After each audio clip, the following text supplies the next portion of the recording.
Bonjour, c'est une joie de témoigner aujourd'hui que Jésus est vivant, Jésus est ressuscité, il agit aujourd'hui au milieu de nous.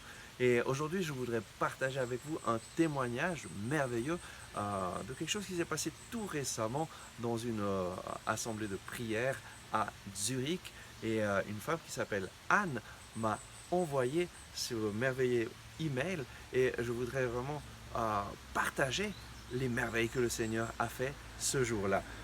Cher Père Bagnou, chère Sylvie, chère Brigitte, c'est Anne Baumgartner qui écrit de Zurich.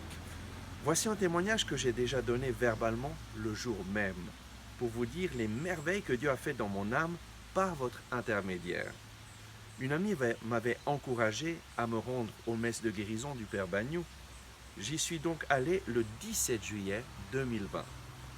Je suis arrivé extrêmement fatigué, envahi de tristesse, par tant de problèmes, des souffrances, des angoisses. J'étais dépressive. J'ai loué avec vous, je trouvais très beaux ces chants de louange, vos paroles de connaissance qui ne parlaient que d'un Dieu d'amour, de miséricorde, de Jésus Sauveur, libérateur et vainqueur.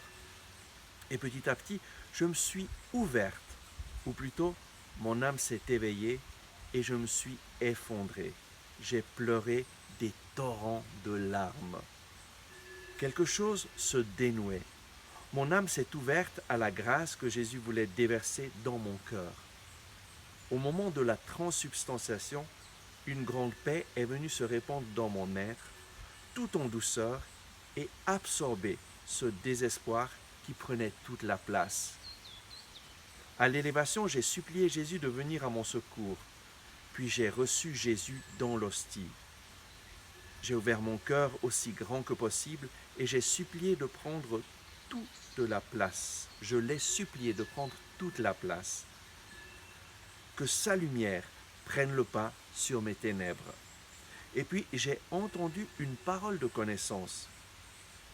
Une personne est submergée par tant de problèmes et elle se demande comment gérer tout cela dans l'avenir. Jésus lui dit de tout lui remettre. Je ne sais pas si cette parole m'était personnellement adressée, mais elle m'a interpellé. J'ai alors remis à Jésus un par un mes enfants et mes problèmes.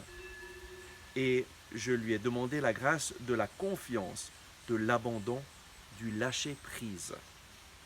Et ce fut pour moi une évidence. Jésus s'en occupait. Et cette confiance, qui fut immédiate, fut aussi un miracle. Puis Sylvie a parlé d'une personne qui souffrait de troubles du sommeil, qui avait un sommeil très fragmenté. Là encore, j'étais interpellé. Et j'ai prié de tout mon cœur pour que Jésus me guérisse de mes insomnies. Et depuis ce jour-là, je dors mieux, un sommeil plus récupérateur, mais pas continu. Je prends toujours des médicaments. En quittant l'église, Aurélien me dit « Tu dois lire la Bible. C'est la parole de vie. » Et c'est vrai que je vais à la messe chaque jour, à l'adoration aussi, mais je ne lis la Bible qu'occasionnellement. Alors, j'ai pris une décision. Chaque jour, je loue et je finis ma louange avec un verset de la Bible.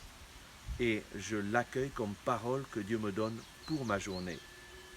Chers amis en Jésus, je reviendrai au mois d'août, au mois de septembre, au mois d'octobre, au mois de novembre, parce que ma guérison se poursuit à chaque Eucharistie et encore plus à chaque messe de guérison.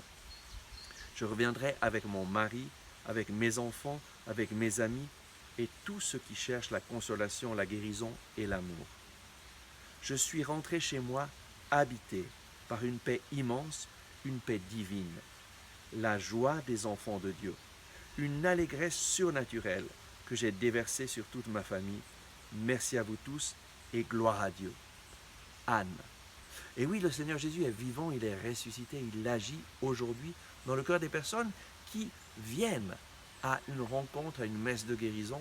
Et donc je voudrais t'inviter, viens à ces messes de guérison qui sont faites pour que tu puisses déposer tes poids, tes difficultés, et le Seigneur Jésus vivant s'occupera de toi d'une façon extraordinaire. À tout bientôt.